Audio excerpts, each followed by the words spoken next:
우리가 지난주에 이제 여리고성을 무너뜨리는 장면들을 함께 나누었죠.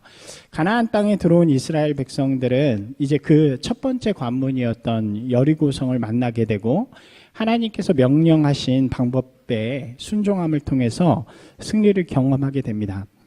첫 번째가 바로 여리고성이었던 거죠. 그리고 두 번째 이제 새롭게 만나는 전투가 바로 아이성 전투입니다. 아이성이라는 곳은 여리고성에 비해서 좀 작고 약한 그런 곳이었다 그래요. 그러니까 여리고성은 강하고 견고한 우리가 본 것처럼 이중으로 성벽이 되어 있는 그런 성이었다면 아이성은 그것에 비해서 좀 약하고 사는 사람들도 적은 그런 곳이었다고 할 수 있습니다. 그러니까 이스라엘에게 어떻게 보면 강하고 견고한 여리고성을 무너뜨린 그들에게 딱 보면 아이성은 굉장히 쉬운 상대라고 할 수 있겠죠. 그런데 오늘 우리가 함께 보는 7장 또 8장에서 보면 이 이스라엘이 아이성에서 패배를 하게 됩니다. 대패를 하게 되죠. 공격했던 군사들 중에 30명도 넘게 죽게 되고 또 도망하게 돼서 성경에 보니까 이스라엘의 백성들의 마음이 녹았다 이렇게 되어 있습니다. 그러니까 자신만만하게 공격했다가 패배를 하고 이제 도망하면서 완전히 또 마음이 쫄보가 된 거죠. 우리가 신앙생활 하다 보면 이것 같은 경험을 하게 될 때가 있습니다. 우리가 지금 여호수아를 사명이라는 관점으로 함께 나누고 있잖아요.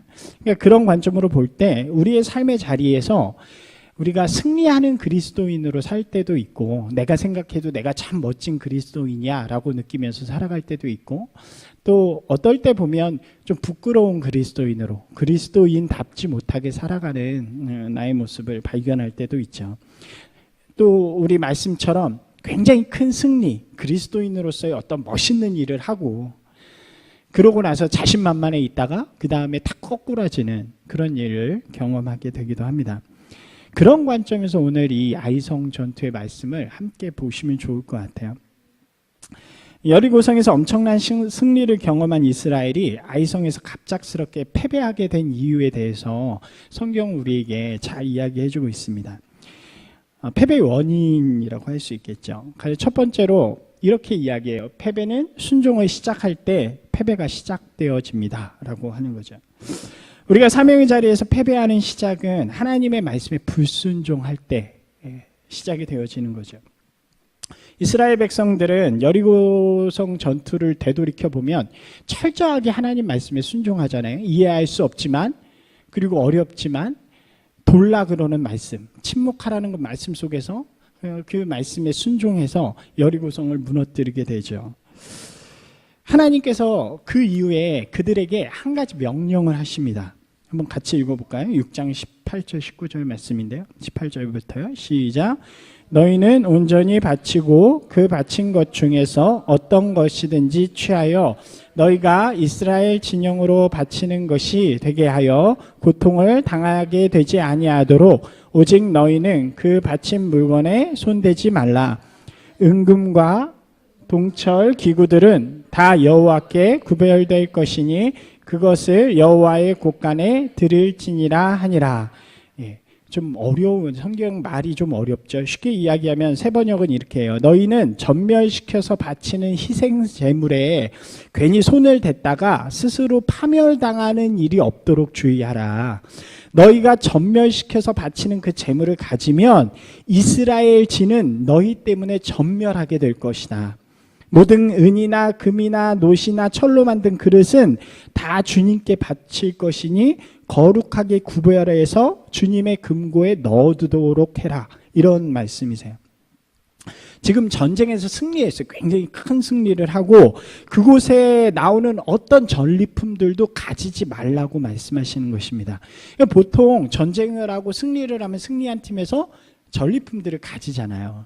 그리고 법칙이 있어요. 그 승리한 팀에서 가장 공로를 많이 세운 사람들이 먼저 전리품들을 갖는 그런 고대의 법칙들이 있습니다.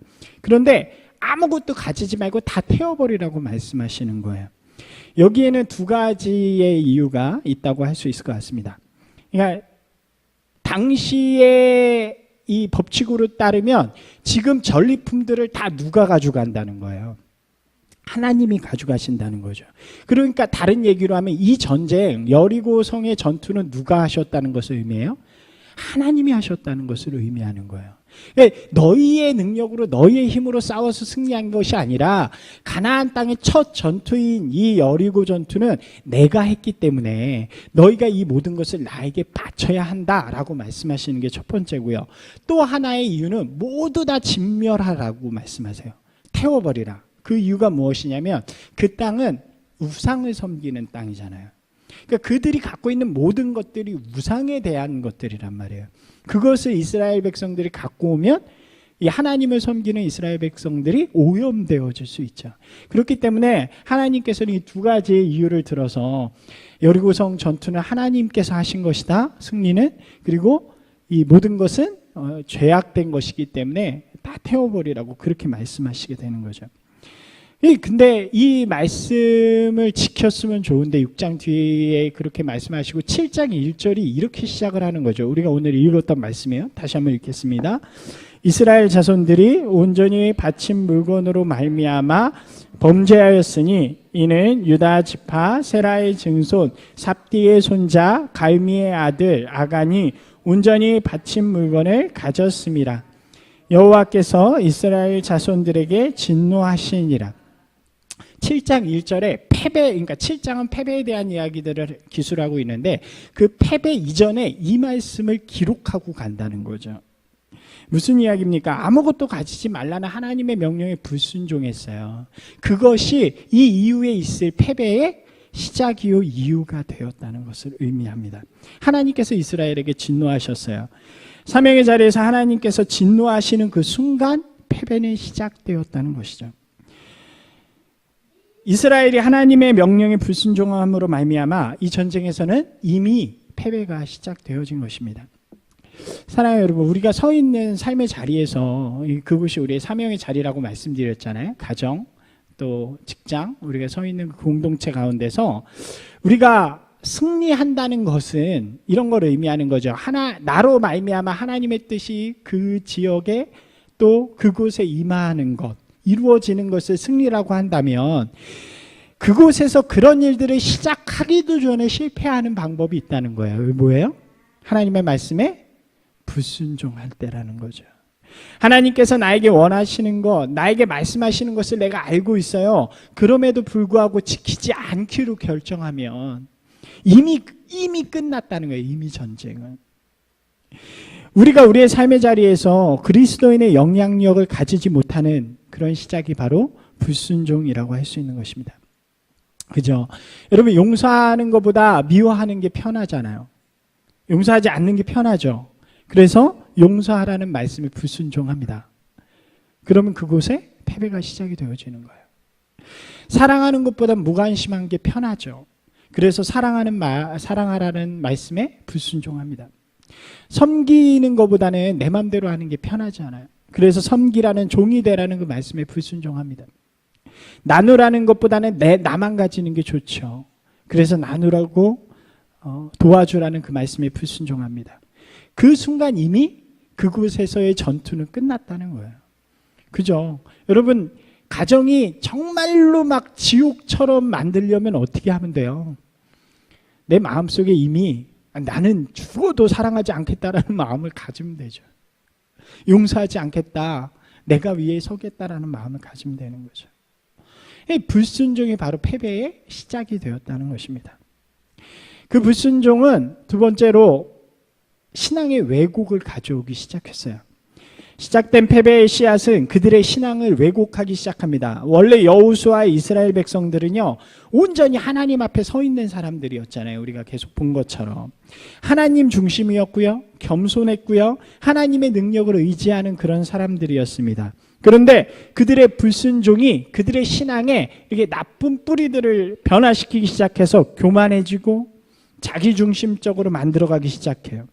하나님께 묻지도 않고요, 너무도 쉽게 자신들의 능력을 의지하면서 가게 됩니다. 여리고성 때는 귀 기울였던 여호수아의 귀가 아이성에서는 하나님 앞에 귀 기울이지 않고 그냥 사람들과 환경을 바라보는 그런 모습이 되어지죠. 여러분, 하나님 앞에 불순종한 마음들은 우리의 신앙을 병들게 하고요, 왜곡시켜 나가는 것입니다. 순종의 신앙은 하나님 중심적인 신앙입니다. 그런데 불순종은 하나님으로부터 우리를 좀 멀리 떨어지도록 만들게 되는 거죠. 그러다 보니까 어떻게 변해요? 신앙이 나 중심적이 되고요. 이기적이 되고요. 이런 이 모습으로, 교만해지는 모습으로 변질되어져 가는 거죠. 이스라엘 성경을 보면 이스라엘의 역사가 그렇게 되어가는 것을 볼 수 있어요. 예수님께서도 그를 많이 지적하시잖아요. 외식주의적인 자들, 형식주의적인 자들, 교만한 자들, 이런 모습들을 많이 지적하게 됩니다. 이러한 형식주의적인 모습들, 또 세상의 것을 추구하는 세속주의적인 모습들, 그리고 나만을 위한 이기적인 신앙들로 신앙을 변질시켜 나간다는 거예요. 한번 생각해 보세요. 좀 죄송한 말씀이지만 이 시대에 기독교가 세상에 대하여 승리하고 있나요?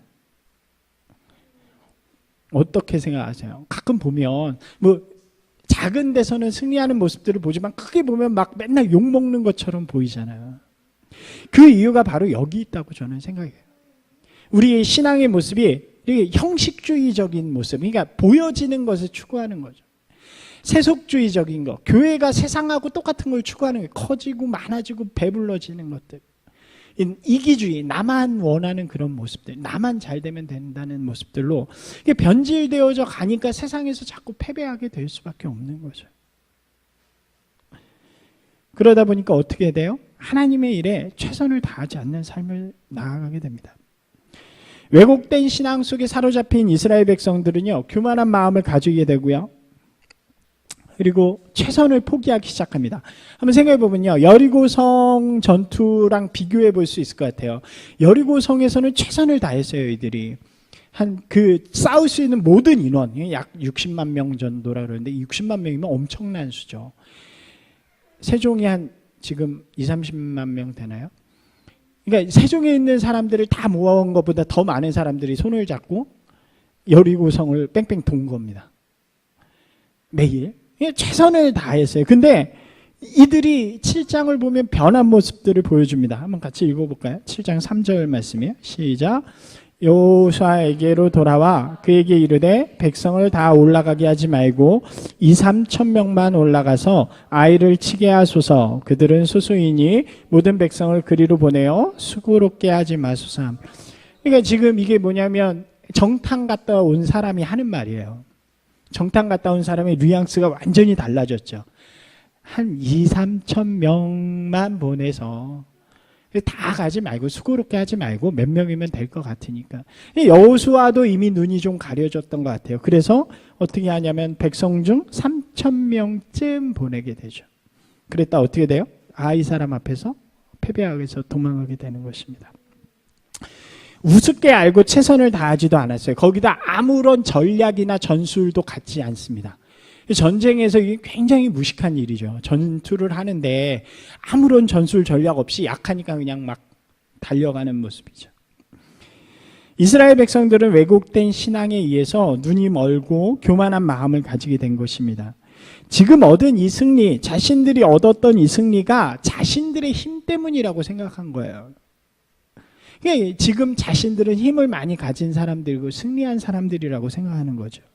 그에 비해서 아이성은 굉장히 힘이 없는, 보잘것없는 거죠. 그러니까 우리의 힘 중에 몇 %만 가지고도 이 여기를 충분히 정복할 수 있을 것이라는 그런 마음을 가집니다. 근데 어디서 틀렸나요?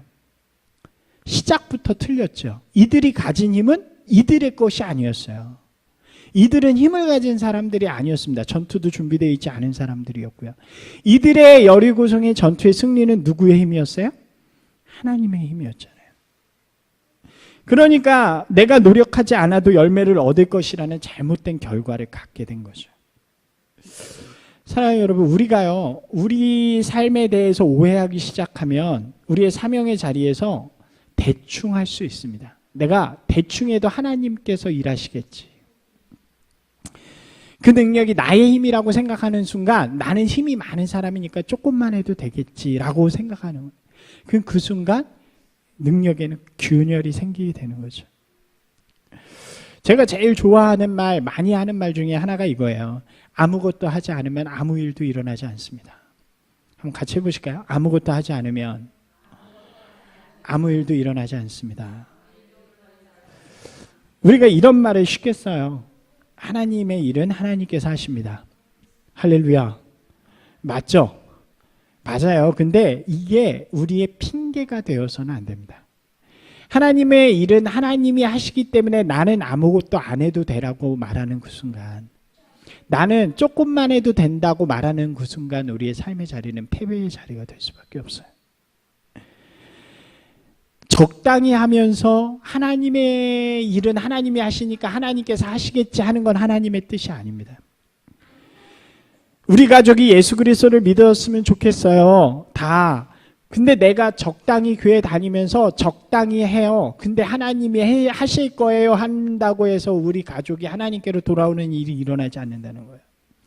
우리가 살아가는 직장 공동체가 좀 하나님의 뜻 안에서 공의롭고 정의로운 곳이 됐으면 좋겠어요. 그러면서 나는 내 마음대로 내 뜻대로 살아요.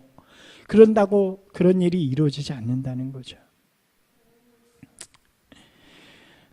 여러분이 서 있는 곳에 예수 그리스도로 말미암아 하나님의 놀라운 역사들, 변화가 일어나길 원해요.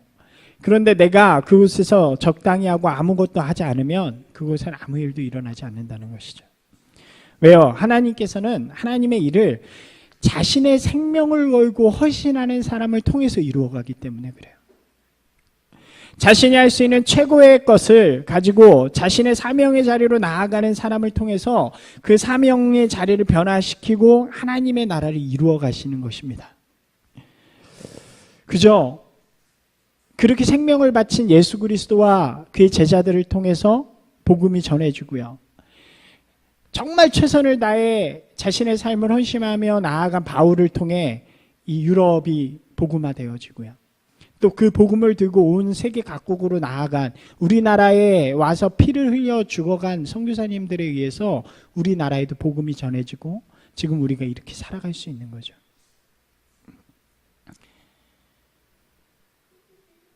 최선을 다하지 않는 모습 때문에 이스라엘은 패배하기 시작합니다. 그래서 완전히 패배를 한 거예요. 성경에 보니까 마음이 녹을 정도로. 만약 이렇게 끝났으면 우리가 되게 우울하고 침울해야겠죠. 근데 좋은 것은 하나님께서 이들을 회복시키셔서 패배로부터 승리로 만들어 가셨다는 거예요. 할렐루야.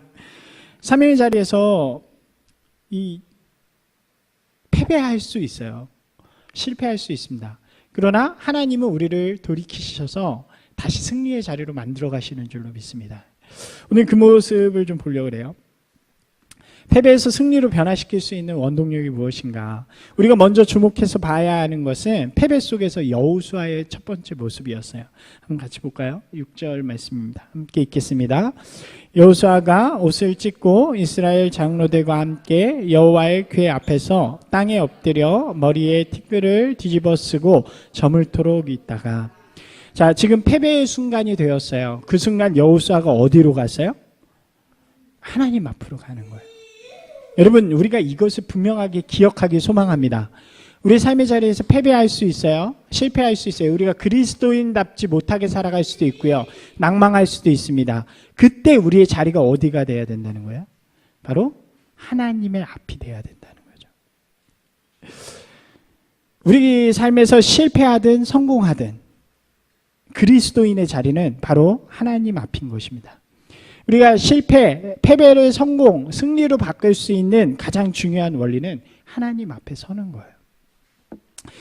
제가 조금 늦은 나이에 신학을 시작했어요. 남들보다 조금 늦은 나이에 했는데 첫 학기에 가서 한철아 박사님이라는 그 이제 은퇴를 앞두신 노신학자의 강의를 듣게 되었는데, 그분이 우리나라에서 가장 존경받는 신학자 중에 한 분이세요. 제자들이 다 교수님, 목사님들 뭐 되게 그런 분들이 다 제자님이신데, 이분께서 신학을 이제 시작하는 우리들을 앞에 놓고 두 가지 단어를 말씀해 주셨어요. 잊지 말고 평생 너희가 기억하라 라고 말씀해 주셨어요. 하나는 푸스토라는 단어예요. 한번 해보실까요? 푸스토. 이 푸스토는 뭐냐면 하나님이 묻는 질문이에요. 지금 내가 어디에 있느냐. 두 번째 단어가 코람데오예요. 많이 들어보셨죠? 코람데오. 코람데오는 무슨 뜻이에요? 하나님 앞에요. 이거는 우리가 대답하는 거죠. 너희가 지금 어디 있느냐라는 질문에 예 하나님, 제가 하나님 앞에 있습니다. 잊지 말라는 거예요. 내가 지금 어디 있느냐. 예, 지금 제가 하나님 앞에 있습니다. 여러분, 하나님이 지금 우리가 어디 있는지 몰라서 물으실까요? 그렇지 않죠. 성경에 보면 이렇게 질문하시는 하나님의 모습이 자주 등장하세요. 지금 내가 어디 있느냐.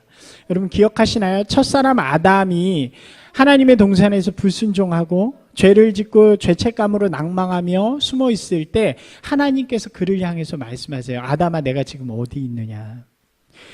죄를 짓고 숨어 있는 아담아, 너 어디에 있느냐.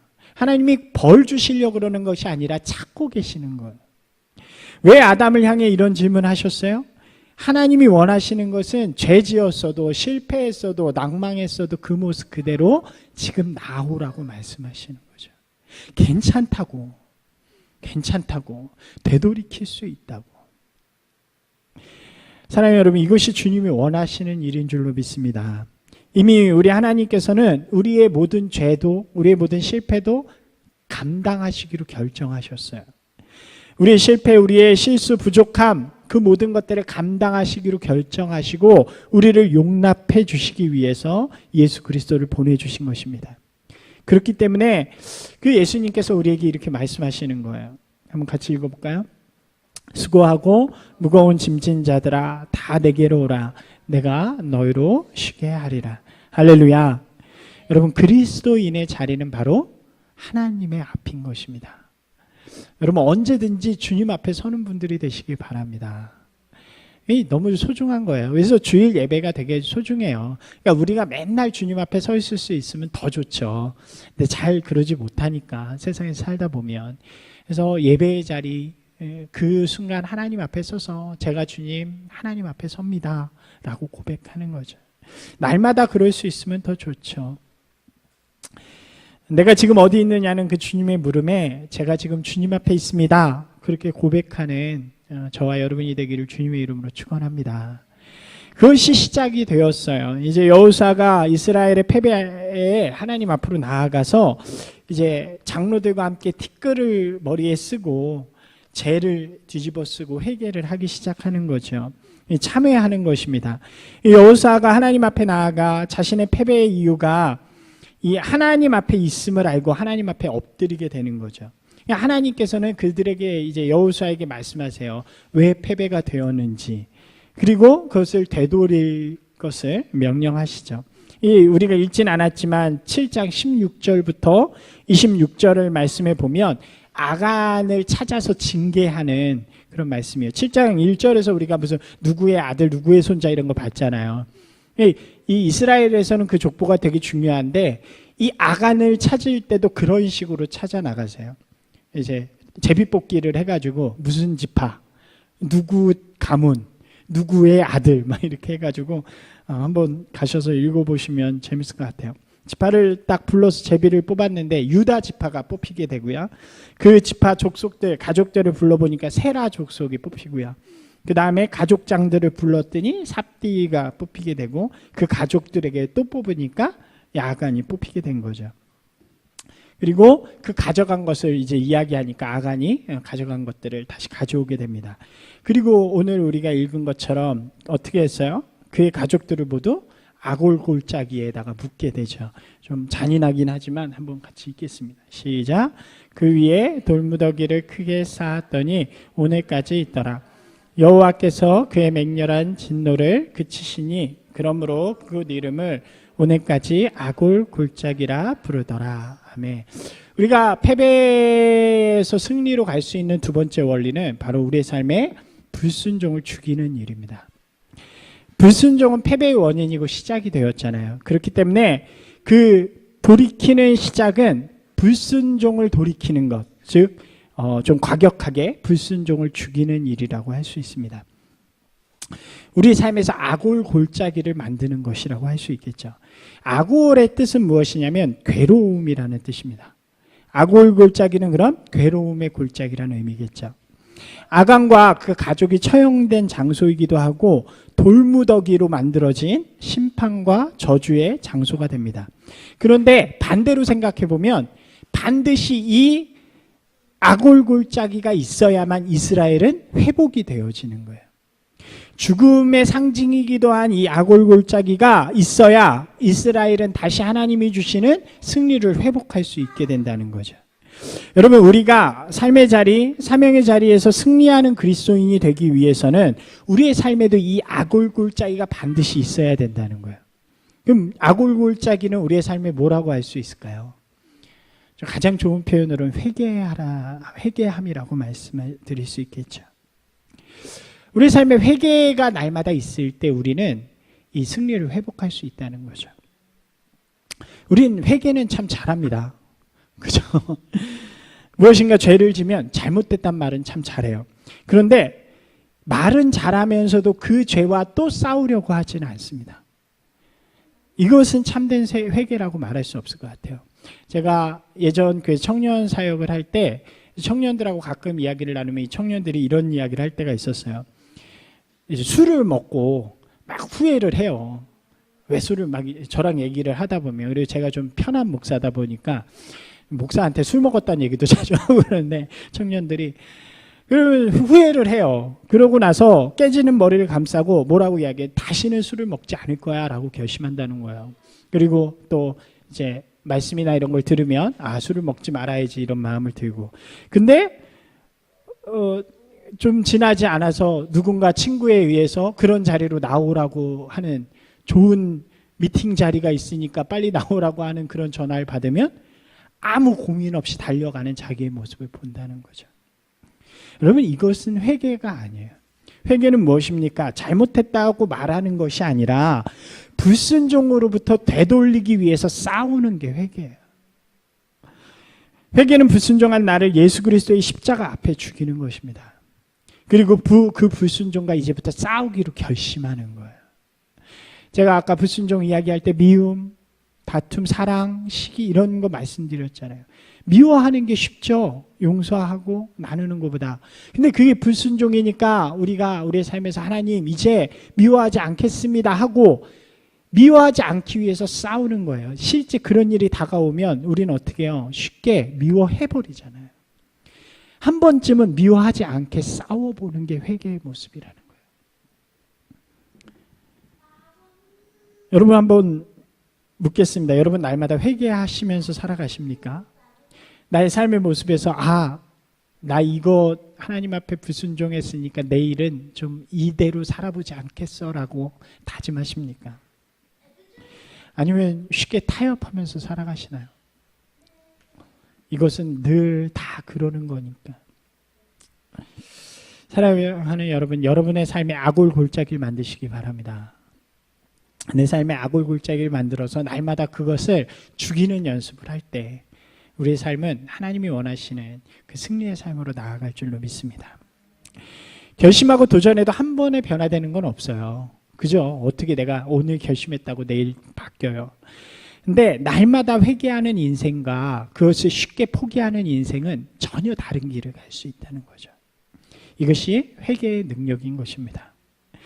예수님이 매일 필요한 삶, 내 능력으로는 불순종의 죄를 해결할 수 없고 순종의 능력을 가질 수 없기 때문에 주님께서 저의 죄를 해결해 주시도록 날마다 주님 앞에 그 아골골짜기에 나를 묻는 그런 삶을 살아가는 저와 여러분들이 되시길 바랍니다. 실패해도 괜찮아요. 또 좀 실패해도 대신 포기하지 않는. 그래서 오늘 또 실패했네. 난 맨날 이래 이러지 마시고 실패했어도 또 일어나서 또 다시 한번 도전해야겠다라고 이렇게 나가는 거죠. 하나님께서는 이제 아골골짜기를 통해서 이스라엘 관계가 다시 회복이 되어집니다. 그리고 이제 하나님께서는 여호수아에게 아이성을 다시 공격하라고 말씀하세요. 그리고 뭐라고 말씀하시냐면 그 성을 너희에게 주겠다라고 말씀하시죠. 승리의 약속을 들은 여호수아는 똑같은 실수를 하지 않습니다. 그리고 어떻게 할까요? 그의 삶에서 최선을 다하기 시작하죠. 여호수아는 작은 아이성을 다시 공격하게 됩니다. 8장 3절에서 29절 8장 말씀을 쭉 읽어보면 그 공략 말씀이 잘 기록되어 있어요. 7장에서는 아까 어떻게 공격했는지 기억하시죠? 한 3,000명쯤 그냥 올라갔더라. 이게 다였어요. 근데 여기에서는 긴 절 동안 어떻게 했는지를 이야기해 줍니다. 먼저 3절에서 4절에서는 3만 명을 먼저 뽑아가지고 매복을 시켜요. 숨겨놓는 거죠. 그리고 모든 군사들이 다 참여하게 됩니다. 전혀 달라졌죠. 그리고 전략을 세우는데 어떻게 하냐면 이제 가서 이렇게 싸움을 거니까 아이성이 이제 교만해진 거예요. 자기네가 이겼으니까. 그래서 저 자식들이 또 까불어. 그리고 막 공격해 나오면 싸우다가 지는 척하고 도망가면 그 매복돼 있는 데까지 이렇게 유인을 해 왔을 때 이렇게 공격을 하는 거죠. 그 삼국지 같지 않나요? 그런 이제 방심한 그런 일들을 하고 여호수아까지도 전쟁에 참여해서 모든 것을 지휘하게 됩니다. 그래서 결국 그런 작전을 통해서 아이성의 모든 군사들은 이제 죽게 되고 승리를 경험하게 되는 거죠. 아이성 총 인구가 여기 보니까 한 12,000명 정도로 나와요. 게임이 안 되는 거죠. 60만 명의 군사가 60만 명인데 군사가 많아도 한 4, 5천 명 정도 되는 거죠. 그런 아이성을 공격하기 위해서 너무 많은 군사를 투입한 거예요. 그죠? 그렇게 보일 수도 있지만 실제로는 이러한 최선을 다할 때 승리를 확신할 수 있게 되는 거죠. 우리의 삶에서도 마찬가지라고 생각합니다. 신앙의 길뿐만 아니라 우리의 세상의 삶에서도 최선을 다하지 않고 열매를 구하는 것은 어리석은 일이죠. 우리 주어진 삶 속에서 최선을 다하는 분들이 되시기 바랍니다. 특별히 하나님의 일에 대해서 최선을 다하시는 분들이 됐으면 좋겠어요. 이 최선을 다한다는 것은 이런 것 같아요. 한 두 가지 정도의 의미인데 첫 번째로는 과하게 넘치게 한다는 것을 의미합니다. 예수님께서도 그렇게 하셨죠. 예수님께서 뭘 그렇게까지 하셔라고 생각할 수 있는 생명까지 주셨잖아요. 우리가 지지난주였나요? 우리 함께 나눈 그 목사님 이야기 속에서도 뭘 그렇게까지 하시냐. 그렇게 할 수 있는 것이 바로 최선이라는 거죠. 하나님 앞에 최선을 다하는 것. 주님께서 우리에게 너희도 나처럼 사랑하라고 말씀하시잖아요. 그 말씀 가운데 우리의 삶에 최선을 다해서 드리는 것. 넘치도록 하는 것이 바로 최선을 다하는 것이고요. 또 다른 하나는 저는 이것이 되게 중요하다고 생각하는데 지금 할 수 있는 것을 시작하는 것이죠. 사명의 자리가 우리 삶의 자리잖아요. 그곳에서 내가 하나님의 뜻을 이루기 위해서 오늘부터 할 수 있는 일들을 시작하는 것입니다. 사람들은요, 보니까 내가 할 수 있는 자리, 내가 할 수 있는 때가 되면 그만큼 하고 싶어 해요. 특별히 우리 젊은 사람들하고 이야기해보면 그런 이야기를 해요. 제가 높은 자리에 올라가서 성공하면 그때 이만한 일을 하겠습니다. 이렇게 이야기를 하죠. 제가 이만큼 돈을 많이 벌면 이만큼 남을 돕는 사람이 되겠습니다. 그게 굉장히 허황된 얘기들이죠. 그것은 지금은 내가 하지 않겠습니다라고 이야기하는 것 같죠. 최선을 다한다는 것은 오늘 내 삶 속에서 할 수 있는 일들을 시작하는 것. 사랑할 수 있는 것, 말씀을 전할 수 있는 것, 나눌 수 있는 것, 드릴 수 있는 것, 그런 것들을 할 수 있는 만큼 시작하는 것이 바로 최선을 다하는 것이라고 이야기할 수 있습니다. 사랑하는 여러분, 우린 연약하기 때문에 패배할 수 있죠. 그래서 저도 패배하면서 살아갈 때가 있습니다. 그러나 패배에 머물러 있으면 안 됩니다. 주님께서는 우리를 다시 세우셔서 승리의 길, 우리의 삶에 하나님의 아름다운 역사들이 일어나기를 원하십니다. 날마다 주님 앞에 다시 새롭게 일어나서 새로운 도전을 통해 승리를 이루어가는 저와 여러분이 되기를 소망합니다. 기억하세요. 주님 앞에 날마다 서는 것, 그리고 날마다 회개의 자리로 나아가는 것, 그리고 내 삶에 최선을 다하는 것. 그 일들을 통해서 하나님께서는 다시 승리케 하시고 우리의 삶에 하나님의 아름다운 일들을 이루어 가실 줄로 믿습니다. 이번 한 주가 그렇게 살아가는 저와 여러분이 되기를 주님의 이름으로 축원합니다.